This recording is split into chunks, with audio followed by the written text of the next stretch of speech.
What is going on? Welcome to No Chill Promos. How y'all doing? Hope you're having a blessed day as always. Before I get into this review, another review for Monday Night Raw. Just want to do a quick shout out to all the subscribers to the channel and to the followers on Rumble. Still at 114 subs, still dead as fuck my channel. That's okay. Gonna keep on going. Alright? Can't stop now. So let's get it. I don't want to waste too much time here because these fucking shows, man, it's 3 hours. Like, we break this shit down, man. It's 2 hours of pro wrestling, right? And then an hour, a full hour dedicated to fucking commercials and ads. Fuck that. Like, fuck. Fucking shit. Alright. Enough of that. Let's get started, alright? So, start off the show, we see the arrival of the Judgment Day. We have the same shit that we seen last week, but now we see Finn, JD, and Carlito. So the whole gang is together, coming on in. Alright?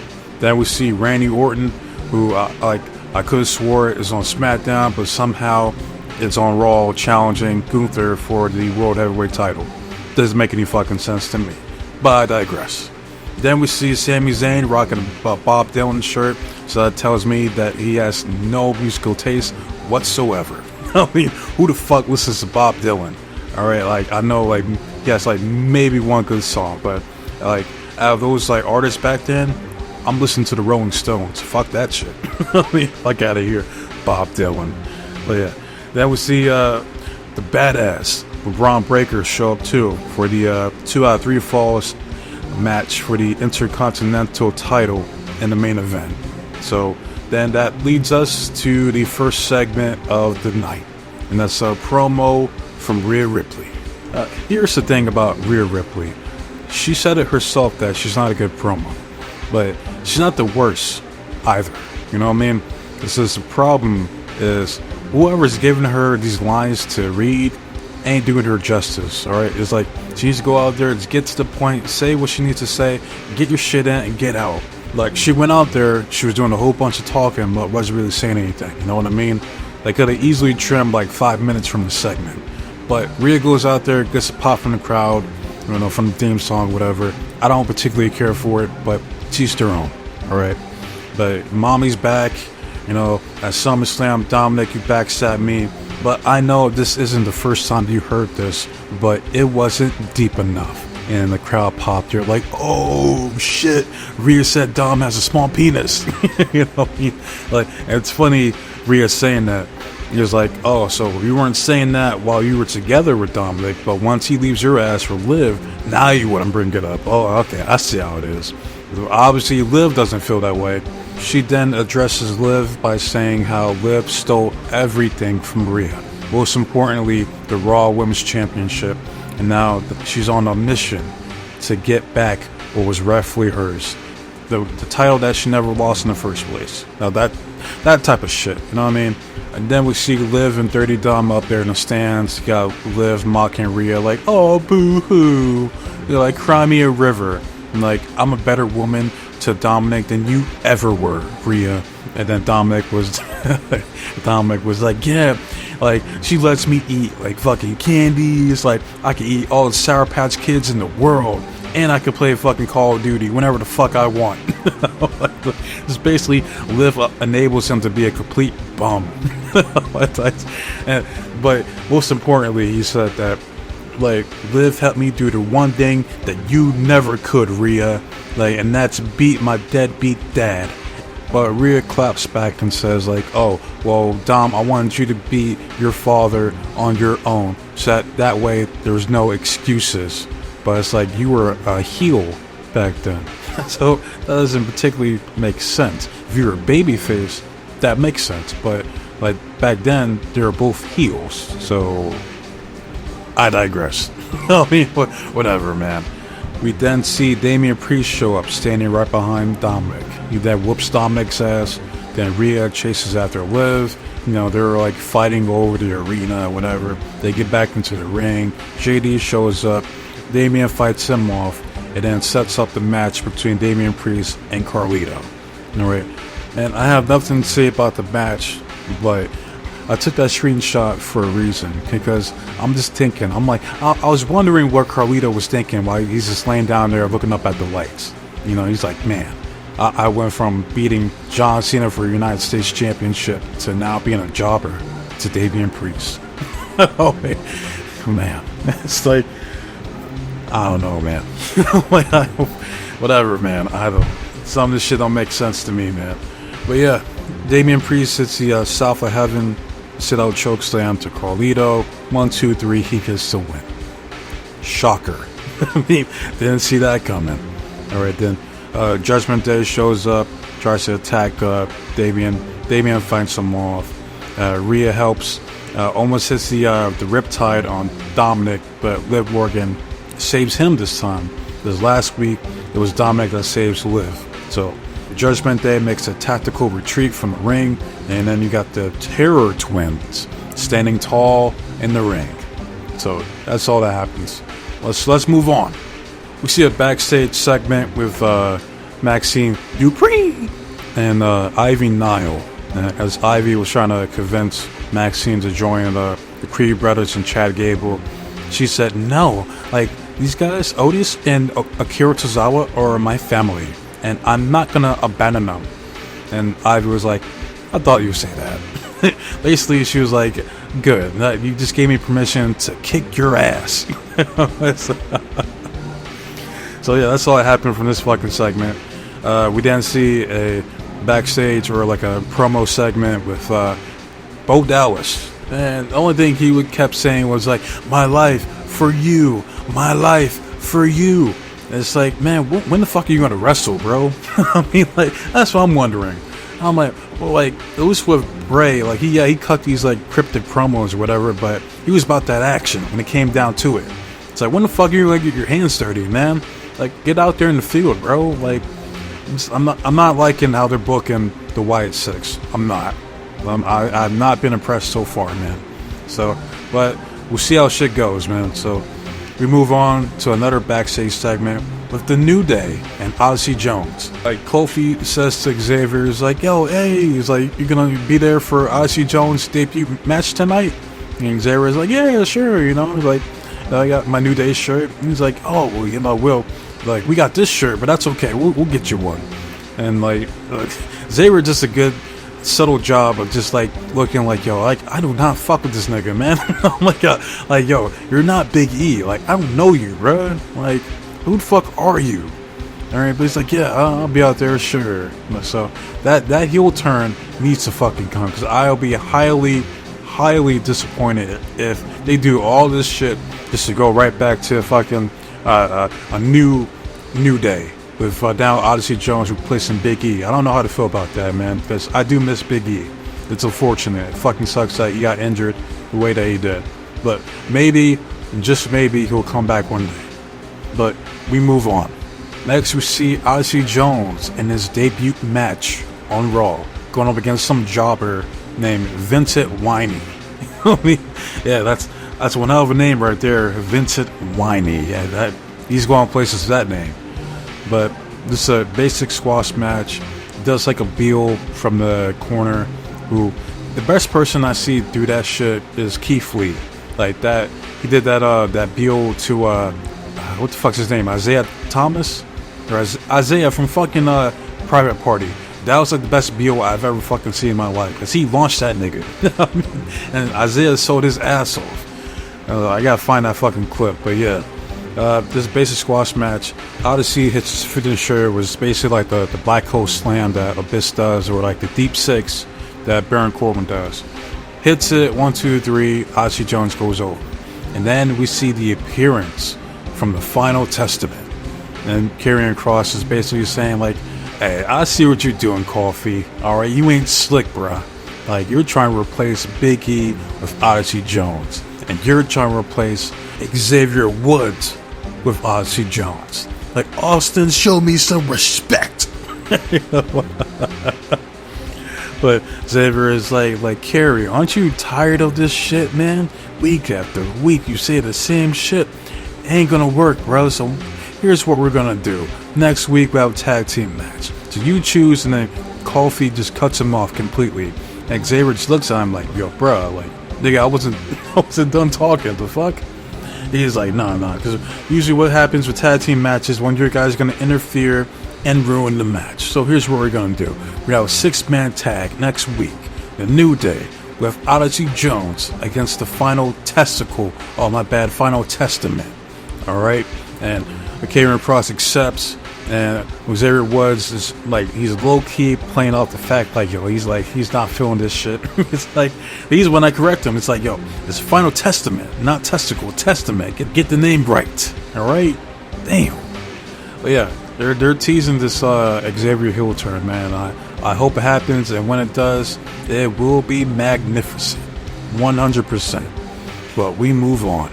We then see a backstage segment with my nigga Drew McIntyre. And then here's a spoiler, because eventually when I get more subs, I'm going to do like a top 5 favorite wrestlers right now in the WWE. And one of them is Drew McIntyre. I've always liked Drew from day one. Alright, so there's a little spoiler for you guys. He's back there talking with Adam Pearce. It's him and Bronson Reed. They're the only ones in this show that I see that have like a logical mindset, like just out there spitting facts. He was like, Punk, like, I'm not worried about Punk. I beat him at SummerSlam. All right, like, I'm looking for the future. I'm worried about the present. All right, and I'm wondering why the fuck it's like, why the fuck is Randy Orton, who's on SmackDown, challenging Gunther, who's on Raw, for the World Heavyweight Championship? That doesn't make any sense to me. Like, oh, why? Because he lost a few months ago at King of the Ring? Well, he had all that time and he didn't do jack shit.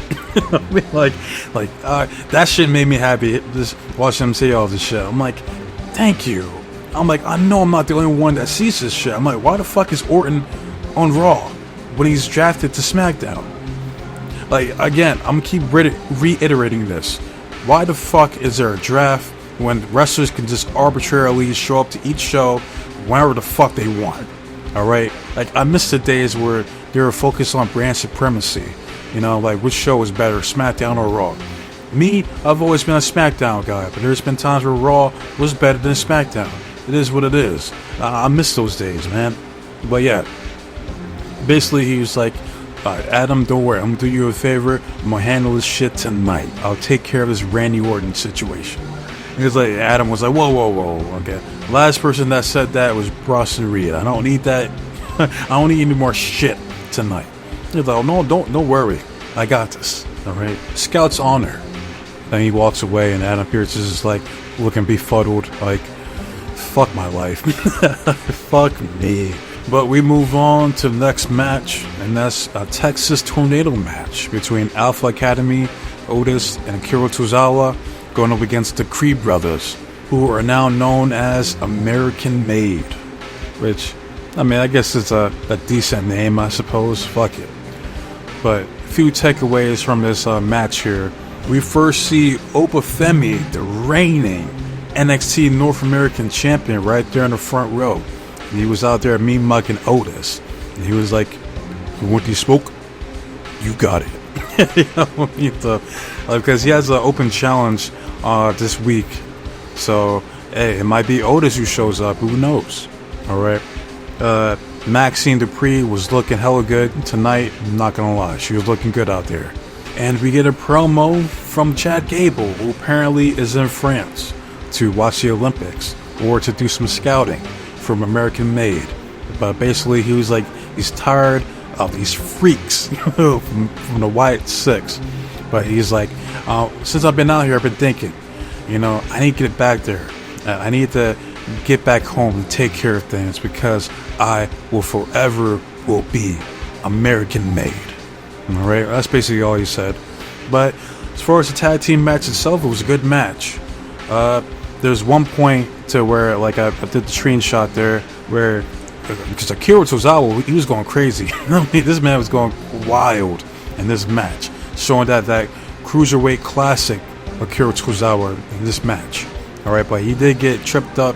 His left leg was just a smidge too high, and he got tripped up when he was doing that suicide dive to, I think it was Julius Creed. Yeah, but luckily he didn't get injured or fuck himself up because that could have been disastrous. Alright, but Ivy Nile turns heel by attacking Maxine Dupree, smashes her face on the announce table, then proceeds to put her in a dragon sleeper. Alright, and here's the thing about Ivy. It's like they try to book her like a badass. It's just like, God, she sounds like such a sweetheart, you know, when she's talking, man. Just so sweet and soft, you know what I mean? So it's hard. It's like, she has a look to be a badass. It's just when she talks, it's like the complete opposite, you know what I mean? So, but yeah, like, she turns heel. Alpha Academy gets distracted because they're worried about Maxine. American Made takes advantage, gets a roll-up pin for the win. Alright, so your winners, American Made. And while they had the camera focusing in on Pat McAfee and Michael Cole with Maxine still laid out on the table, they had to take a screenshot because I'm like, yo, who's that chick right there with the big ass titties? I'm like, hot damn, them things were dangling. you know? Sorry, not sorry, man. I will always say time out to appreciate the work of art that is the woman's body. Alright? But we move on to a backstage interview, it was an empty arena, basically. So I'm assuming it was like early on during that day. We have an interview between Pete Dunne, YXB, Young and Bitter, with Jackie Redmond. And basically, he was just saying how it's like, you know, for 2 years, I had to swallow my pride and be stuck with the name Butch, with the Brawling Brutes. I'm like, Sheamus didn't do shit for me. It's like, I did everything for Sheamus. Like, he's the one that went on a lifetime run. And where'd that get me? Huh? Nowhere. So I'm taking matters into my own hands. You know, I'm an 18-year vet in this business. I deserve respect.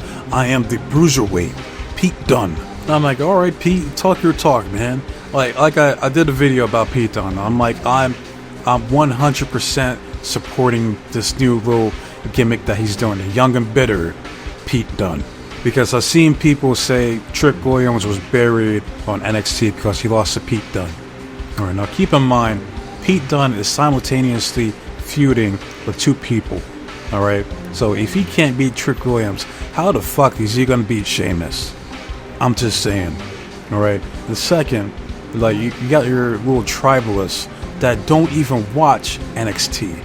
I mean, as crazy as that is, it's all under the same umbrella that is WWE, but they don't give two fucks about NXT. That's crazy to me, but you can't make this shit up.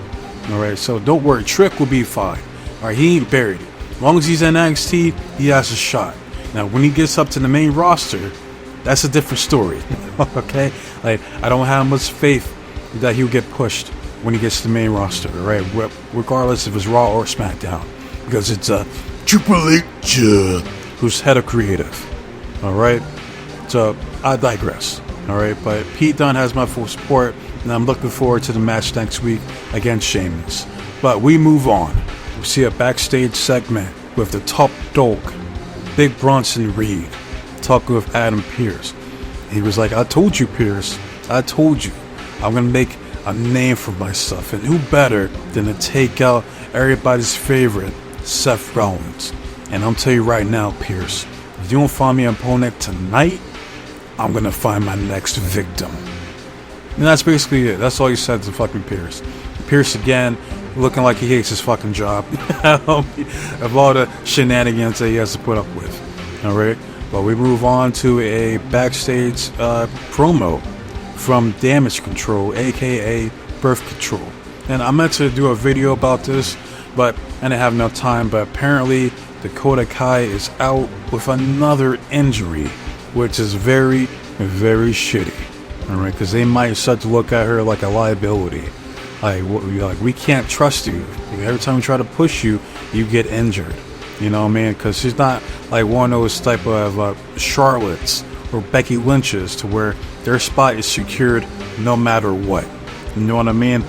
So I feel bad. I do legit feel bad for Dakota Kai. Like, she's not my favorite by any means, but I do think she's pretty. And she seems like the type of chick that, you know, you can just hang out, smoke a blunt with, and be friends with benefits. You know what I mean? I'm just fucking around, but I do want to wish Dakota Kai a speedy recovery. Now, hopefully you'll be back in the ring before you know it. But getting back to birth control with Io Sky and Kairi Sane, they stepped up their promo game tonight. I'm like, oh, now they finally want to give them subtitles, because I forgot to mention this last week. They're cutting a promo and they're talking. But I'm like, yo, I don't speak Japanese, alright? Like, I don't know what the fuck they're saying, no offense, alright? It's like, I love subtitles, like, I watch anime, alright? It's like, I don't mind reading subtitles, okay? It's like, do the same shit you did with Nakamura with these ladies, and he did that shit tonight, alright? And they cut a pretty decent promo, I must say. Like their English is not terrible. Their English is better than fucking Andrade's. That's for damn sure. Alright? That motherfucker cannot speak English to save his life. Alright? So, yeah, I enjoyed the promo. Like, basically, they're going to get revenge for them taking out Dakota Kai. That being Sonya Deville, Shayna Baszler, and fucking Zoe Starks. So, yeah. And that leads us to another backstage promo with the newly named the Pure Fusion Collective. That's their name. That, like, out of all the fucking names creative could have came up with for these ladies, that's the best that they chose. So no shot am I calling these ladies the Pure Fusion Collective. What the fuck does that even mean? No, I'm calling you guys the stud line. Alright? Like, look at these studs out here. Alright, that's way better than Pure Fusion Collective. Fucking stupid ass name. But yeah, Sonya basically was like, look, we took out fucking Dakota Kai, we took out Katana Chance, we took out Queen Vega, alright? We run shit now. Alright, damage control is done. Then Shayna says that we should be tag team champions right now. I tapped out Jade Cargill, but you know that doesn't matter. I'll do it before I do it again. And Zoe Starks didn't really say shit. She said like one line, and I don't even know what the fuck she said. But it leads us to the next match. And first we have an appearance from the current women's tag team champions, Alba Fire and Isla Dawn. And Isla Dawn looking fine as hell, I must say. She can get it any day of the week. Alright. But they're sitting out there by the announce table to watch who wins tonight. Who's going to be challenging them for the tag belts. And you got a match between the stud line of Shayna Baszler and Zoe Starks going up against Damage Control, aka Birth Control, Io Sky, and Kairi Sane. The match itself was decent as well. They were hot for Damage Control tonight. Like, Io was going crazy. Kairi's getting the crowd hyped up and shit. They're behind Damage Control here tonight. That they actually looked like baby faces tonight with the way they were wrestling. But at one point they're outside by near the announce table. Zoe Starks pushes Io Sky into Alba Fire, and then Zoe accidentally super kicks Alba Fire, and then you see like Isla Dawn looking like she's like, oh no you didn't. Like that looked like no this bitch didn't. And like Alba was sounding like ooh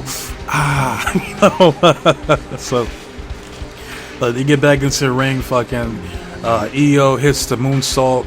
Like, clearly she was gonna get the win here, but Isla fucking intervenes, and then they both just beat the shit out of both the stud line and Damage Control. So at the end, we see the tag team champions reigning supreme, standing tall to end this match. Alright, so we move on to a backstage segment with R-Truth and The Miz. Truth goes up to Miz, he's like, dog, I got you an Intercontinental title match tonight against Braun Breaker. He's like, against the Braun Breaker? But isn't he facing the same as Zayn tonight? And he was like, I don't know anything about that, dog, but look, ain't that you right there on the display? Miz looks, he's like, that's Bronson Reed. Bronson. Then Randy Orton shows up and like, yo, what the fuck's his problem? What's he over here hooting and hollering about? And he's like, oh, dog, he's about to face Bronson Reed tonight. He's like, oh, isn't that the same dude that killed Rollins last week? He's like, yep. He's like, hey, look, Miz, look, you're a former 2-time WWE champion. a 2-time Grand Slam champion. You beat John Cena at WrestleMania in the main event. You got this, man. He's like, you think I could do this? Like, yeah, I know you can. You got this. It's like, I can do this. Hyping Biz up. Biz walks away. R-Truth was like, you really think you could do this, dog? And Orton just looks at him like, he's like, come on. Like, come on now, bro. And he walks away. He walks away. Still got R-Truth acting like a retard. You know, I wish they would have turned him heel with the Judgment Day. But it is what it is, man. They're going to keep him doing the whole same old shtick that he's been doing since fucking like 2011. You know, but whatever. I digress. But it leads up to a promo from Randy Orton, who I still am wondering why the fuck is he on Raw if he's drafted to SmackDown. Makes no fucking sense, like Drew McIntyre stated earlier. But he comes out super over in Texas. Alright, he cuts a promo saying how he first won his World Heavyweight Championship here in Texas 20 years ago. And guess who he beat? Chris Benoit. Because he can't mention that name, because that name is taboo. Forbidden. Alright, but I can say it here. Fuck it. Alright, he beat Chris Benoit in what was a great match. To become one of the youngest world champions at that time. Right, great match. Go back and watch it if you haven't watched it. But while Orton was cutting his promo in the ring, he gets interrupted by the current World Heavyweight Champion on Raw. The Ring General, Gunther. Alright, and I said this last week. He looks good with the belt. He does. He looks the part. It's just the problem with Gunther is his promos. His promos ain't it. It's like whenever he's talking, he does like this weird 3-second delay. You know, where he says something like, listen, Randy, like you are one of the GOATs in professional wrestling. And then he just stops and is like, fucking keep going, man. Spit it out. Like even Orton was like, because they were like chanting Orton at one point, and they were like, okay, now hurry fuck up. Like, let's go. We ain't got all day. Things like, but Randy, like we're now in a new era. The era of the Ring General. Alright, and then fucking McIntyre, like basically fucking Gunther doesn't really say shit, man. Like just he puts over Orton, but basically he was like, this is my time now, and I'm gonna beat your ass. Alright, then Drew McIntyre comes out, and before he cuts a promo, Gunther gets caught lacking and gets an RKO out of nowhere. Alright, and then CM Punk shows up and starts whooping on Drew McIntyre.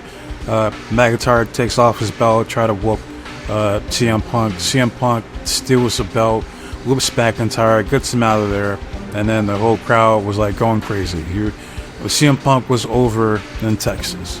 But I'm just like, man, I don't give a fuck about this feud. I did before, but now they ruined it with this whole friendship bracelet with Larry. First off, who the fuck names your dog Larry? I mean, what a dumbass name to name a dog. Second, really?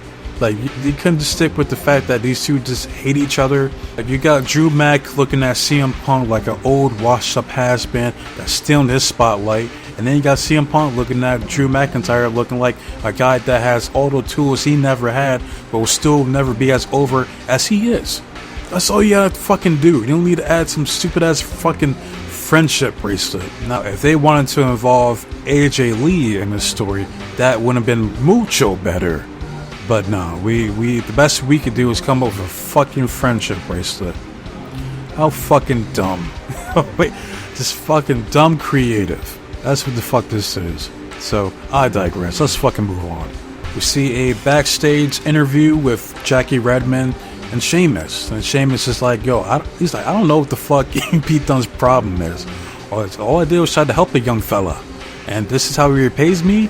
He's like, there was at one point, I didn't even know I could wrestle again. I come back and this is the thanks I get? Like, he has his anger, he's taking his anger out on me? And then Ludwig shows up, he's like, oh, look who it is, the Celtic Warrior. It's like, yeah, we put on a banger last week, didn't we, huh?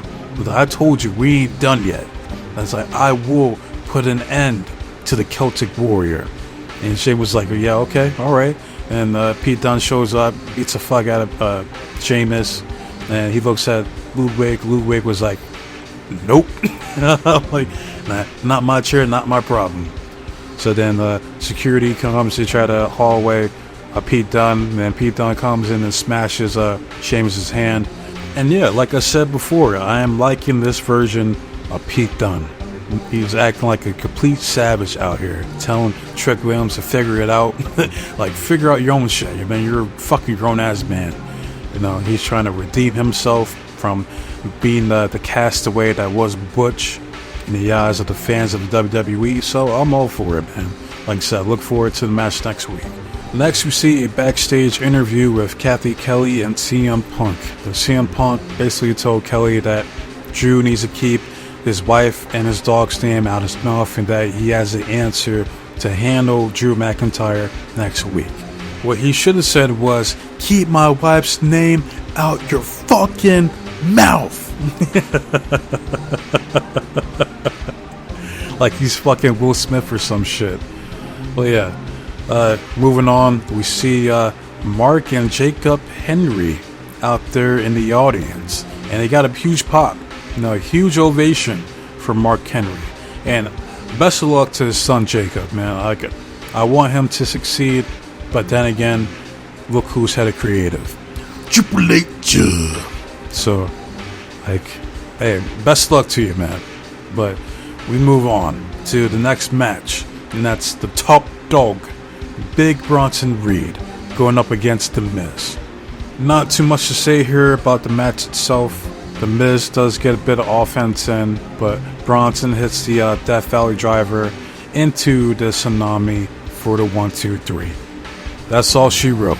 And after the match, Bronson continues his annihilation of The Miz.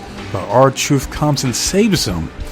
And as a good friend, like that's the type of friend you need. A man that will literally take a bullet for you. Because that's what he did here tonight. Because rest in peace to R-Truth. That man died here tonight on Raw. He got hit with 6 consecutive tsunamis. So we should not see R-Truth anytime soon. That's for damn sure. But yeah, so far so good with Big Bronson Reed. I'm liking what they're doing here. They're finally giving this man something, and it's working. The crowd is reacting to when he does those tsunamis. So that's exactly what you want. So we'll see where things go, how shit progresses. Alright, but we move on. Next we see Sami Zayn and main event Jey Uso backstage.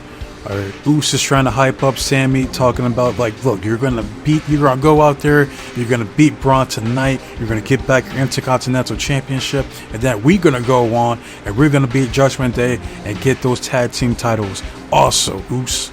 You feel me? And then you see Sammy looking like, yeah, no, I'm about to die. It's like, no, this is it for me, man. Like, I gotta go out there, put over Braun Breaker again. Fuck me. That's the face that he had. We are almost done with this long-ass show, but next we have a backstage promo from the Judgment Day. Dominic and Liv are basically saying, like, oh, we're like the best couple in the WWE, everybody else sucks. And Finn Balor was like, oh, hey, Damien, backstabbing Balor is about. Or some shit like that. I don't know what the fuck he really said. I don't know. Something about backstabbing. Cool. All I know is that Finn looks like a Saints Row member. Fucking back there with the Judgment Day. So, who cares? Moving on to the main event. Alright? Yeah, Sammy going out first. No, looking nervous. As he should. Because as the Intercontinental Champion makes his way from out the dressing room, he stops. He's like, football guy, Pat McAfee, huh? Do we have any dogs out here in Texas? And then you're the you know? So he makes his way to the ring. As far as the match itself, I'm like, it should have been a squash match. If I would have booked it, you know, just 2-0, fucking in and out, get this shit done. Squash this motherfucker, man. Send his ass packing the fuck out of here. But no, Triple H, we gotta go 50-50 Buccaneer tonight on this main event. We gotta make sure Sami Zayn looks strong. So, we're gonna have Sami Zayn get the first pinfall via Haluva kick. So, whatever, man. Like, again, Sammy gets the first fucking win, or first pinfall via Huluva kick, or hell of a kick, however you want to call it. You then had LeBron Breaker power up Sami Zayn for that military press power slam, followed by 2 spears to get the second pinfall. And you had Michael Cole on commentary stumbling over his words. He was like, military, gorilla press slam. Like, I know some people call it gorilla press slam. I call it military press slam, but it's just a matter of preference. It's the same fucking shit. Alright? But yeah, they go out to the outside. You had the spot of the match, I'd say, was when Braun Breaker jumps from like the ring apron, does like a diving clothesline onto Sammy on the announce table. Sammy manages to beat the 10 count. You know, the match continues, but to end the match, basically the Braun Breaker hits a spear via mid-air on a diving Sami Zayn for the 1, 2, 3. And still the Intercontinental Champion, LeBron Breaker. Alright. And that's it for Raw. Alright, so hopefully we can move on for fucking Sami Zayn against LeBron Breaker. Like, again, if it was me booking this shit, I would have Sammy go after Gunther. Especially since he's the one that beat Gunther at WrestleMania 40. Makes too much fucking sense. But what do I know? Alright, but as far as Raw as a whole, I mean, it wasn't as good as last week in my opinion, but it was decent, I guess. Like, I didn't fall asleep or was bored at any point, really, but it could have been better. So that's all I gotta say about this shit, and I want to hear from you guys. Those who watch Raw, the people that wanted me to do this shit, I want to hear from you guys. Like, you guys are the ones telling me that Raw's been cooking lately, and I've been watching the past few episodes. There's been one good episode, and the other 2 were, one was mid as fuck, and this one was decent. So, I want to hear from you guys, alright? But, love it, hate it, comment, subscribe to the channel, it's all the same to me. Alright, I just want to see the engagement and the feedback from you guys. Alright, as far as my next video, I don't know, I'm not sure yet, because I want to do the, I still got to do the Montez Ford video. I do need to do the Val Venus video, so I'm not sure what I want to do next. But I wasted enough for you guys' time, so with that said, be safe, be blessed, and take care of yourself. I'm out this bitch, man. I've been here for too fucking long, man. These reviews take forever. But I do it for you guys, man, for whoever wants to watch this shit, whoever might stumble across my video one day. Right. I'm out this bitch. Till next time, adios.